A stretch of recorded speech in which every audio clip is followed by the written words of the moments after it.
Hola, bienvenidos a Justo en la Diana, el programa que analiza el hecho noticioso en todos sus círculos de acción. Un día antes de que finalizara el 2022, varios sectores de la oposición venezolana acordaron eliminar la figura del denominado gobierno interino. En otras palabras, se le acabó el tiempo de la presidencia imaginaria a Juan Guaidó. ¿Qué significa este paso para la oposición? ¿Cómo marchan los acercamientos con el gobierno de Maduro? Todas estas preguntas las responderemos hoy, Justo en la Diana.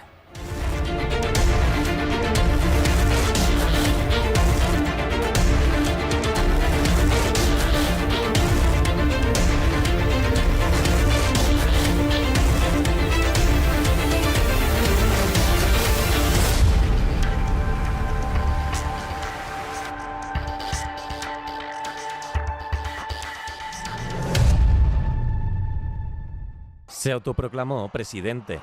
La oposición le apoyó. También Estados Unidos y más de 50 países. Era enero de 2019 y Juan Guaidó amenazaba con quitarle el poder a Nicolás Maduro.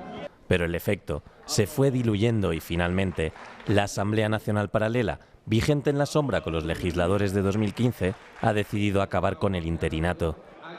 Además del reconocimiento internacional, la presidencia interina de Guaidó consiguió el control de Citgo, la filial estatal de petróleos de Venezuela en Estados Unidos, y obtuvo la legitimidad de 2.000 millones en oro del Banco de Inglaterra.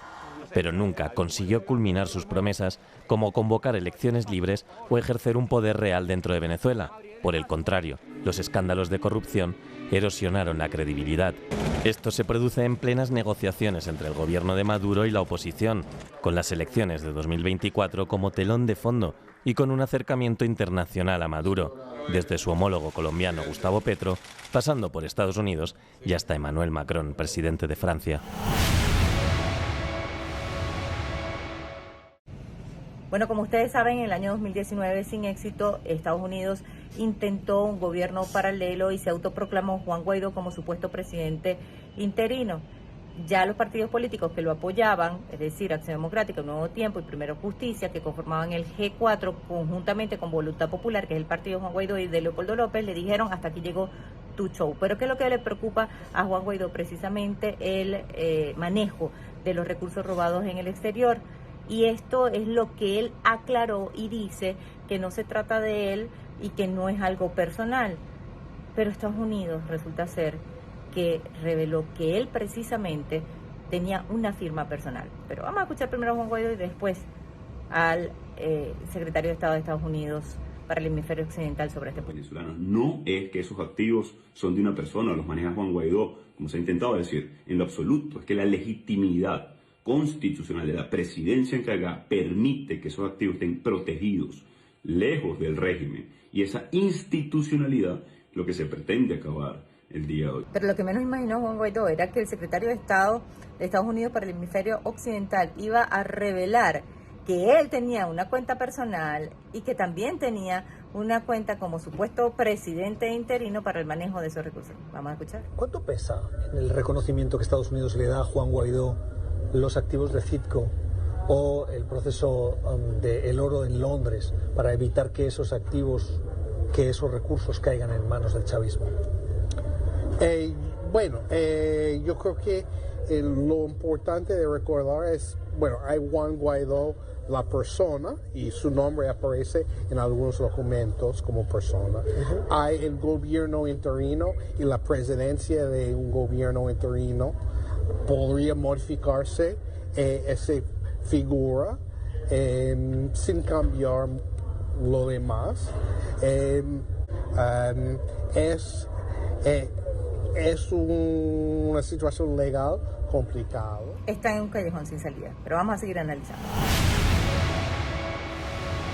Hoy nos acompaña en el estudio el periodista y profesor del Centro de Investigaciones de Política Internacional, Helio Pereira. Muchísimas gracias por estar con nosotros aquí en el programa. ¿Cómo estás? Muy bien, Diana. Un placer. Para comenzar con el análisis, los sectores de la oposición en Venezuela acordaron eliminar la figura del denominado gobierno interino y su llamado presidente Juan Guaidó. ¿Por qué ocurre esta decisión ahora? ¿Está relacionada con las rondas de diálogos entre el gobierno y la oposición? Precisamente uno de los puntos a los que se llegó a acuerdo entre el gobierno y las oposiciones en México fue precisamente el descongelamiento de los fondos activos venezolanos en el exterior. Desde que mucho antes de los diálogos de México ya venían críticas desde los propios sectores opositores de que no estaba claro el uso que le estaba dando el interinato dirigido por Juan Guaidó a estos activos retenidos en el exterior. Él planteó en varias ocasiones que esos activos, y se conoce por otras informaciones, que la Oficina de Control de Activos Extranjeros, la llamada OFAC del Departamento del Tesoro estadounidense, autorizó que la oposición venezolana o las oposiciones venezolanas, pero en este caso el interinato, podían disponer de alrededor de 343 millones de dólares de estos activos ubicados en la bolsa de reserva de bancos en Nueva York y en otros lugares de Estados Unidos. Durante el 2020, 2021, Juan Guaidó hizo rendiciones de cuentas, pero estas rendiciones de cuentas no satisficieron los intereses de los sectores opositores ni, al parecer, de la ciudadanía en sentido general.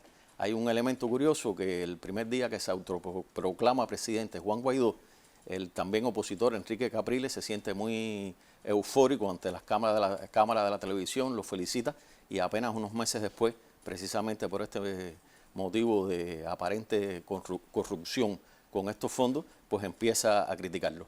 El propio canciller Julio Borges, quien se encontraba en Colombia como parte del interinato, criticó a Juan Guaidó por el mal manejo, no solo de los fondos retenidos en el exterior en Estados Unidos, nos estamos refiriendo fundamentalmente, entre otros, a las refinerías de Citgo y sus propiedades, sino también por el mal manejo que es Juan Guaidó, y Julio Borges dijo que tenía pruebas, el mal manejo financiero con los recursos de Monómero, que ya por suerte el presidente colombiano Gustavo Petro lo entregó a sus verdaderos dueños, que es una empresa venezolana colombiana. Y se encuentran en juego también los fondos retenidos en el Banco de Inglaterra, y han existido muchas denuncias y Juan Guaidó no ha sabido explicar el uso de estos fondos. Ahora bien, yo te propongo escuchar recientes declaraciones de Guaidó, que al parecer no ha descartado las posibilidades de ocupar nuevamente la presidencia. Volvemos luego de la pausa. El problema no es Maduro, o mejor dicho, el problema que tenemos hoy es reunificar a la alternativa democrática. Reunificada la alternativa democrática, Maduro es derrotable, 100%. Guaidó, que es blanco de numerosos procesos judiciales en su país, espera que las primarias puedan concretarse en el primer semestre de este año y afirma que aún no ha decidido si se postulará como candidato. Mira, hoy todos estamos inhabilitados, esa es la verdad en Venezuela, o presos políticos en el exilio. Entonces ahí también va a tener mucho que ver con cómo evolucione México, ¿no? Y cómo evolucione la posibilidad de una primaria competitiva y una elección libre y justa competitiva. El reto viene para los habilitados, para los que están en resistencia, viene de que la alternativa democrática elija a su candidato. Ya escuchábamos a Guaidó hablar sobre estas posibles elecciones donde la oposición lleve a un candidato, y este tema ya se había hablado en las negociaciones de México entre la oposición y el gobierno. Pero además pregunto, y relacionado con lo que hablábamos anteriormente, ¿qué pasa con las denuncias de corrupción de las cuales se le acusa a Guaidó? Mira, Diana, desde hace más de un año el fiscal general Tarek William Saab ha declarado que haya abierto al menos 23 expedientes por denuncias relacionadas con este tipo de corrupción. Han existido acciones judiciales de diferentes tipos para llegar a determinar el uso de estos fondos y las personas implicadas. Hay aparentemente más de 90 personas implicadas, algunos de ellos prófugos de la justicia venezolana.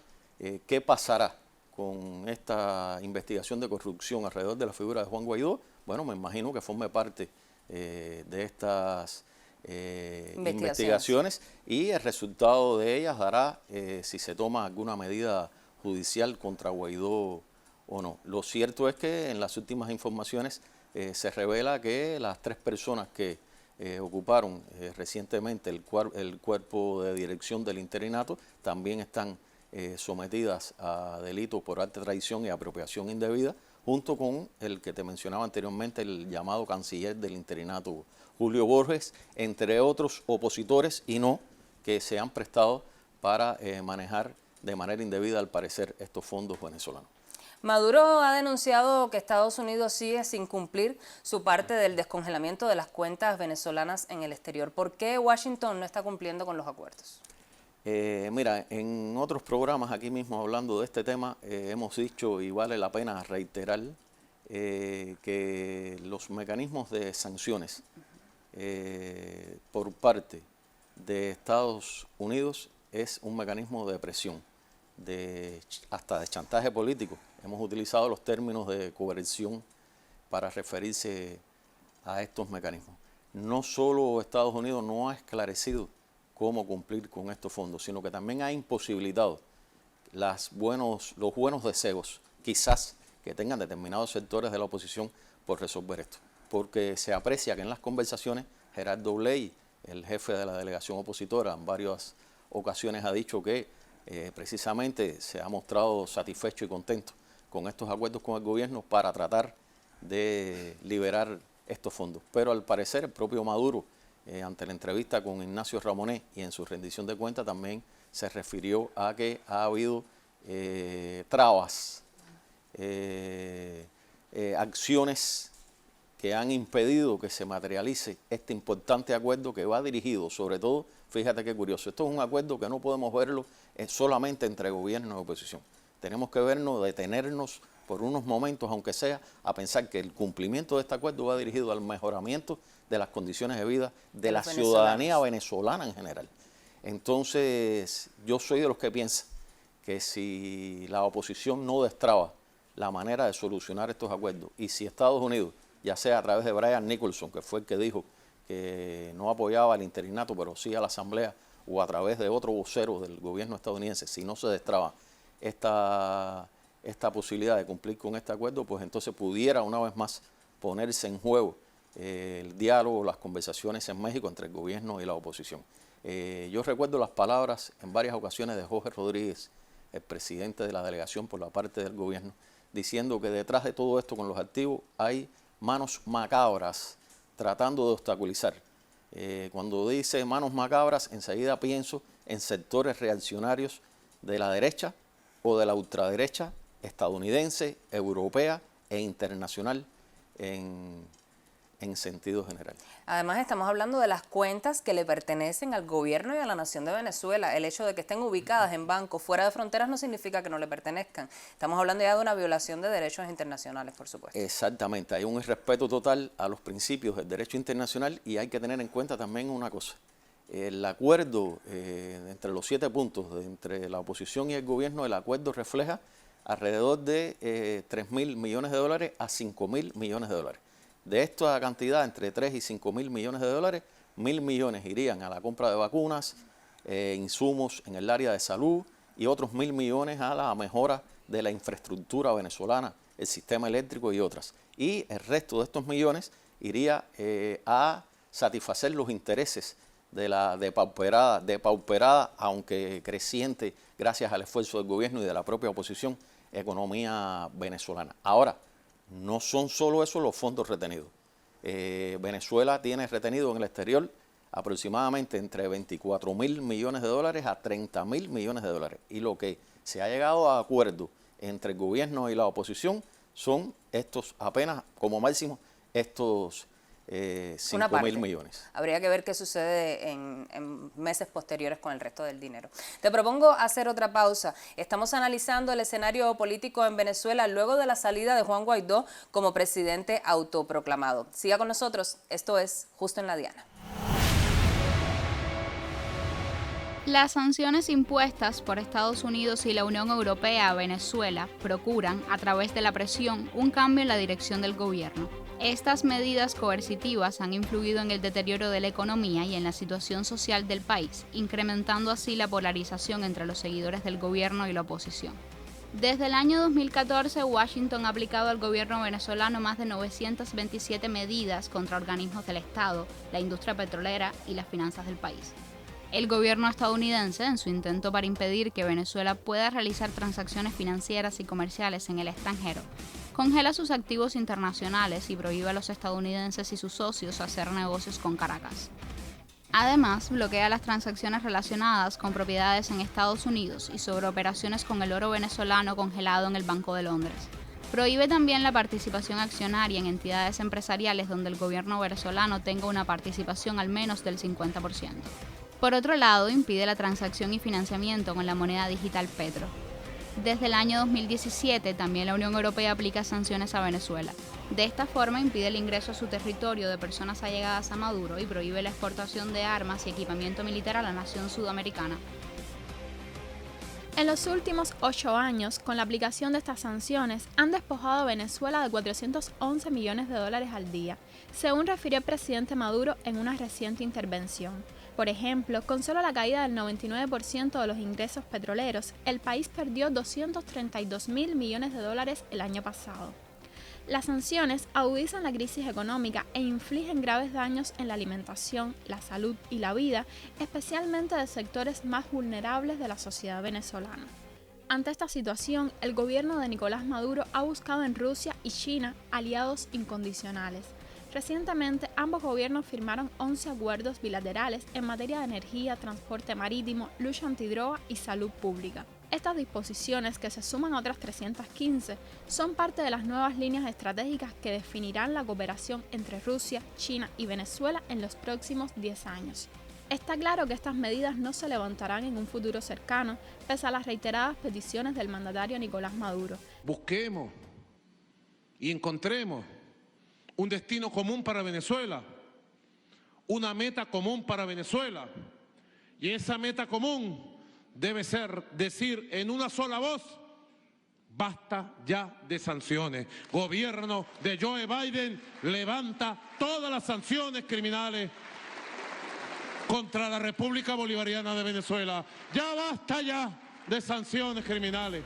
Las sanciones económicas representan no solo una forma de coerción hacia el país o los actores sancionados, sino un mecanismo de injerencia en la autodeterminación y soberanía de Venezuela.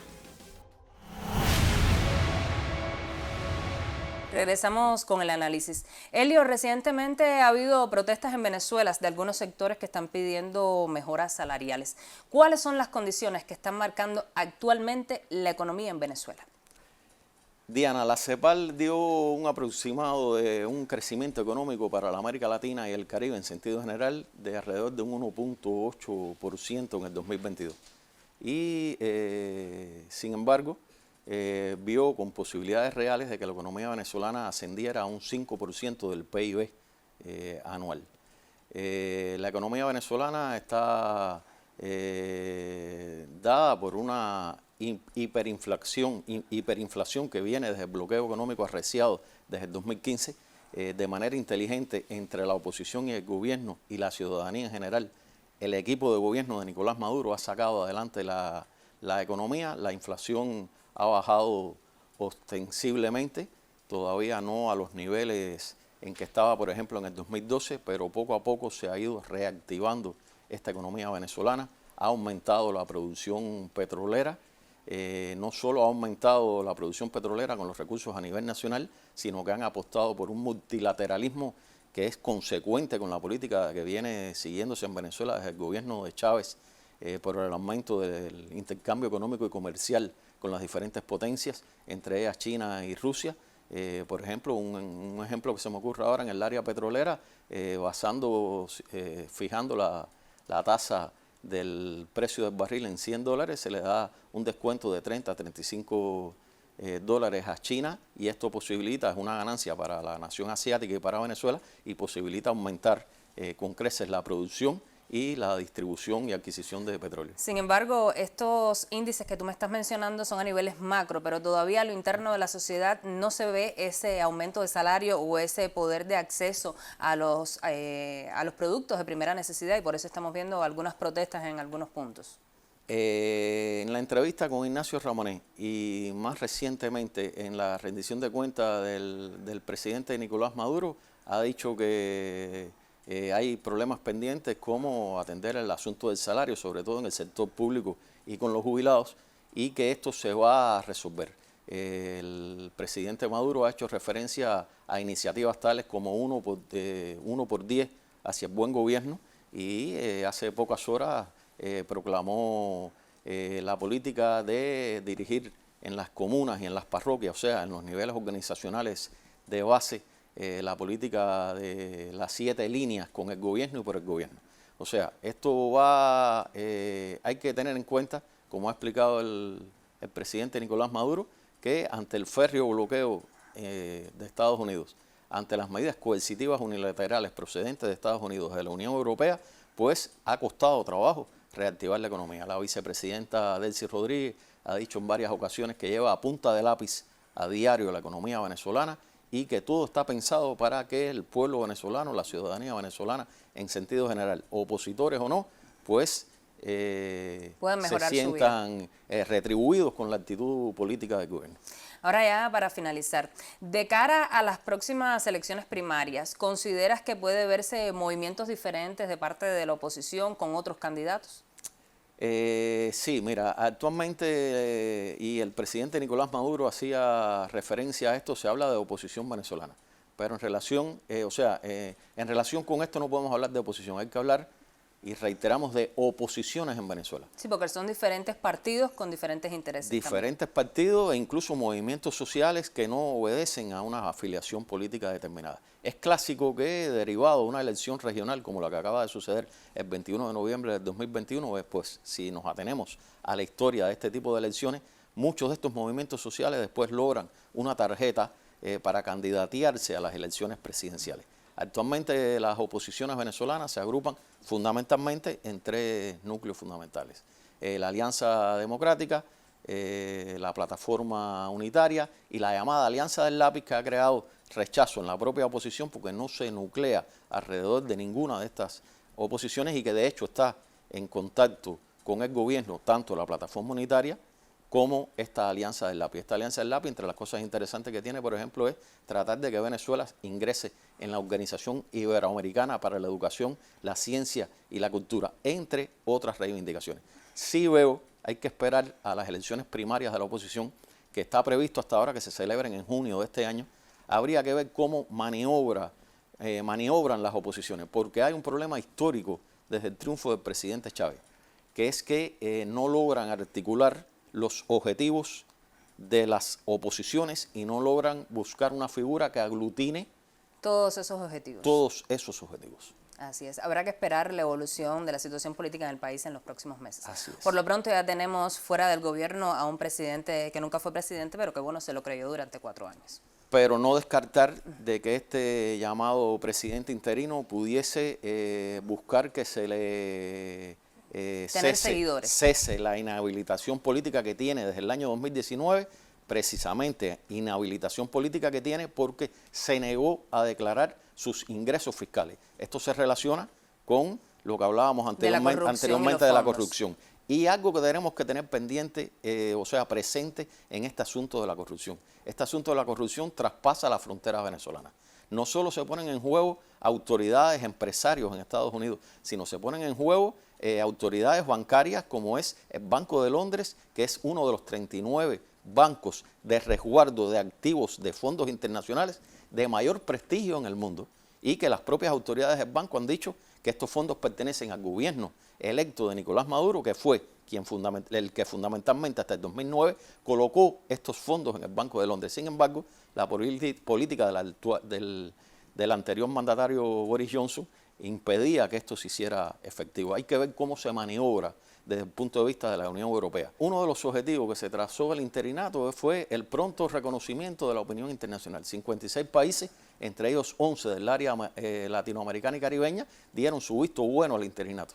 Sin embargo, a pesar de que aumentaba, y es una cosa curiosa y una cosa digna de mencionar para el gobierno de Nicolás Maduro, de la oposición y de la ciudadanía en sentido general venezolana, este interinato no tuvo en cuenta las características ni tan siquiera antropológicas de la sociedad venezolana. su posible capacidad de resistencia. Y el tiempo demostró que a pesar de las férreas o unido a las férreas medidas de bloqueo económico, pues entonces este interinato iba perdiendo respaldo internacional y por el contrario, el gobierno venezolano se iba consolidando e iba aumentando el respaldo internacional. Te agradezco muchísimo, Helio, que hayas estado con nosotros para entender este complejo escenario que está viviendo hoy la nación de Venezuela. Esperamos contar contigo también en próximas ocasiones. Mucho gusto, Diana, y son temas que dan para mucho más debate y mucho más análisis. Así es. Ya estamos en los minutos finales. Siga con nosotros justo en la Diana. Pretender imponer en Venezuela gobiernos paralelos, poderes paralelos, que no estaban basados y tenían raíces en la realidad, creían desde el imperio estadounidense y de algunos sectores de Europa y de algunos gobiernos de derecha de América Latina, creían que estaba el trabajo hecho. Como decimos aquí, estaba el mandado hecho, ya, listo. Ellos decretaban que había un presidente y listo. No entendían ni entienden a Venezuela. No entienden la fortaleza institucional republicana de Venezuela. No entienden la fortaleza popular de la revolución bolivariana. Creían que listo, le hacían una campaña de desprestigio a Maduro y lo sacaban. No entienden que Maduro está aquí producto de un proceso histórico, de una fuerza, de una unión cívico-militar poderosa, con raíces ideológicas, culturales, políticas profundas. Al no entender eso se estrellaron y al estrellarse salieron varios pedazos. Así que lo primero que tenemos que decir es que nosotros estamos en diálogo con todas las oposiciones.